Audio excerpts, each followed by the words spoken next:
Hello and welcome to lecture number 5, the Sudanic Empires of Ghana, Mali, and Songhai.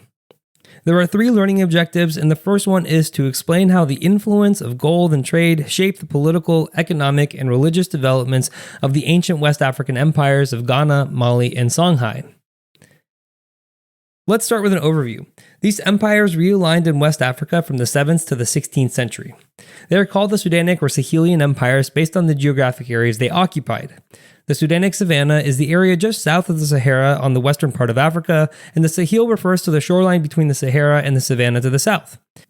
These empires flourished during the medieval era. While Europe was going through its medieval period and the Roman Empire had broken up, these empires in West Africa were actually flourishing, experiencing their greatest expansion and wealth accumulation in their history. The reason for this was their strategic location at the boundary between the Sahara Desert and the Sudanic Savannah. Each of Ghana, Mali, and Songhai was at the height of its power at different times. Ghana came first from 830 CE to 1230 CE, Mali took over in the 13th century and lasted until the 17th century, and Songhai started in the 15th century and continued until the 16th century. We'll start with the first one, Ghana. The Soninke people, a Mande-speaking group, were located around the Senegal and the Niger rivers and expanded to form a confederation of clans. This was more than a loose set of alliances among groups of people in the region. They started to use iron and adapted horses and camels into their military practice, growing a strong military. They also accumulated wealth by acting as intermediaries between Berber and Arab traders who crossed the Sahara Desert.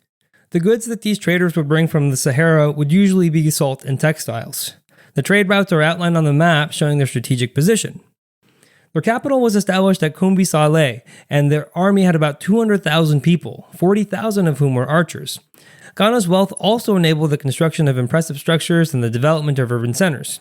Additionally, Ghana developed a sophisticated system of taxation to control trade and boost their economy. However, they declined in the 16th century due to civil wars and the discovery of new gold sources outside the trade networks, which led to alternative trading centers becoming competitors to Ghana, thus diminishing its control in the region. Next is Mali. Mali was established by Sundiata Keita, sometimes referred to as the Lion Prince. His rise is documented in the Epic of Sundiata. He expanded the empire beyond the boundaries of Ghana, taking control in 1235 after a power struggle within Mali. The new territory included the Bure goldfields, the city of Timbuktu, and the salt mines of Tagaza. These were critical locations for the growth of his empire. The goldfields produced a highly desired commodity, Timbuktu became a major learning and trading center, and the salt mines provided a valuable trade good for sub-Saharan peoples.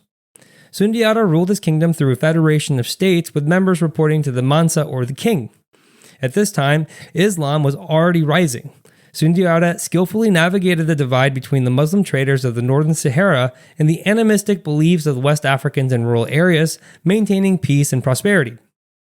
The construction of mosques, learning centers in Mali, such as Sankore University in Timbuktu, further emphasized the empire's role as a center of Islamic scholarship. Sundiata also established a code of laws, known as the Kurukan Fuga, which helped to unify and stabilize the empire.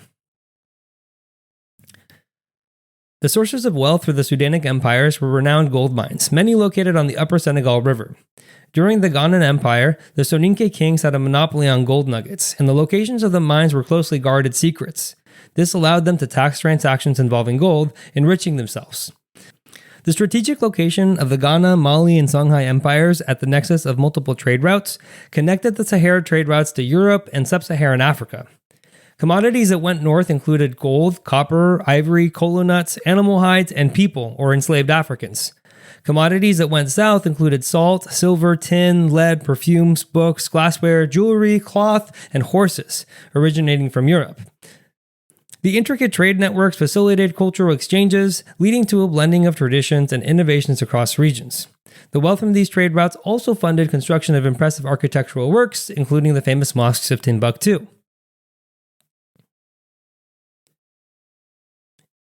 Islam originated in the 7th century in the Arabian Peninsula by the Prophet Muhammad. Most trans-Saharan traders and Berbers of North Africa converted to Islam. They were accepted and welcomed by Ghana due to the importance of their trade to the empire's wealth. The residents of the capital of Kumbi Saleh started to adopt Islam partly due to its association with wealth. Sundiata of Mali successfully navigated religious issues, bridging Islam and traditional West African religions as discussed in the Epic of Sundiata. Sundiata's descendants decided to adopt Islam as the state religion while maintaining some freedom of practice for those in rural areas. The adoption of Islam facilitated diplomatic and trade relations with other Islamic states and empires, enhancing Mali's influence. The spread of Islam also led to the establishment of Islamic educational institutions, which attracted scholars from various regions. The final Sudanic Empire is Songhai. It was the last and the largest of the Sudanic empires. Sunni Ali, the Songhai leader, conquered parts of Mali during its decline due to civil wars over succession. The kingdom that Sunni Ali established was more centralized and autocratic than the Mali and Ghana empires. This centralization sometimes led to issues with succession and religious conflicts, resulting in coups among Songhai kings. The Muslim clerics of certain cities would muster enough support to oust specific kings. Songhai centralization also allowed for the development of a more efficient administrative system and the expansion of trade networks deep into West Africa. The empire's control over important trading cities like Gao and Timbuktu further solidified its economic power. And ultimately, the dynastic conflict and civil wars weakened the empire, and they were conquered by Morocco in 1591. By then, the strategic importance of their location in the trans-Saharan trade had diminished due to Portuguese exploration of the African coast, which allowed them to bypass the Sudanic empires and access gold mines directly. The second learning objective is to explain how Mali's wealth and power created opportunities for the empire to expand its reach to other societies within Africa and across the Mediterranean. Mali's most influential leader, aside from Sundiata, was Mansa Musa. The Mali Empire was ruled by the wealthy and influential Mansa Musa from 1312 to 1337 CE. He was a Muslim who maintained the empire as a center for trade, learning, and cultural exchange. Arab traders from the north continued to trade in Mali cities like Timbuktu and Gao. When Mansa Musa went on his Hajj to Mecca in 1324, he brought back Islamic scholars, bureaucrats, and architects who built mosques like the one shown on the screen. The distinct architecture of the mosques in Timbuktu was designed by Abu Ishaq Ibrahim al-Sahili from Granada in the Iberian Peninsula. Mansa Musa's Hajj also established diplomatic ties with other Islamic states, further enhancing Mali's prestige. Additionally, the wealth displayed during his Hajj showcased the vast resources of Mali, attracting further trade and investment. To reiterate the reasons for Mali's power and influence, let's look again at the trans-Saharan trade routes. Mali's access to trans-Saharan trade routes led to the adoption of horses, which were not native to Africa. Mali adopted horses into its military units, creating a strong cavalry. They also had access to steel weapons, with soldiers equipped with chainmail armor and iron helmets. The combination of speed from the horses and steel weapons made them formidable opponents. This contributed to the empire's ability to extend power over neighboring groups, as they could travel faster and had superior weapons. Mansa Musa's Hajj to Mecca in 1324 was a grand spectacle. He traveled with 1,200 servants, 80 camels, and 2 tons of gold. He gave away so much gold along his journey that he caused inflation in the regions he passed through. His Hajj is immortalized in a map called the Catalan Atlas, produced almost 50 years later, depicting him as an African king with a gold crown holding a golden nugget.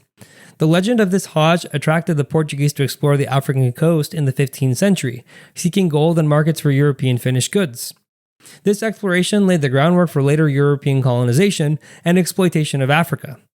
Mansa Musa's pilgrimage also demonstrated the interconnectedness of African and Middle Eastern societies, influencing cultural and intellectual exchanges.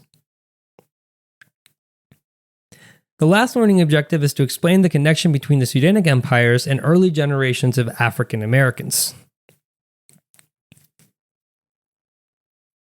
The Sudanic Empire stretched from the Gambia to present-day Niger and regions of Nigeria. The majority of enslaved Africans transported directly to North America descended from societies in West Africa and West Central Africa, including the Congo and Angola regions. African Americans can trace their heritage to these societies with rich histories of trade, culture, and dynamic leaders. They take pride in their ancestry, knowing it was part of a large, important group that contributed to the start of modernity in world history. This connection provides a sense of identity and continuity, linking African American history to the broader narrative of African history. The influence of these empires is evident in the cultural practices, languages, and traditions that survived the transatlantic slave trade and are still present in African American communities today. Alright, finally here's our recap. The Sudanic empires of Ghana, Mali, and Songhai rose from the 7th to the 16th century. Their sources of wealth were gold and their strategic location controlling the trans-Saharan trade. Islam spread in the empire starting in the Ghanan Empire due to trade. The decline of the empire was due to Europeans and other competitors bypassing trade centers. Mansa Musa attracted international attention for Mali's wealth and power. Horses and steel weapons helped maintain regional dominance. The transatlantic slave trade heavily impacted the region, and the African diaspora can trace its lineage to these empires. Finally, the legacy of these empires continues to influence African and African American culture, history, and identity. Thank you for watching. If you would like to watch the next lecture, click the thumbnail on the screen. And if you would like more resources to help you study, you can visit apushlights.com/afam. I wish you the best of luck with your studies, and I hope to see you back on the next lecture.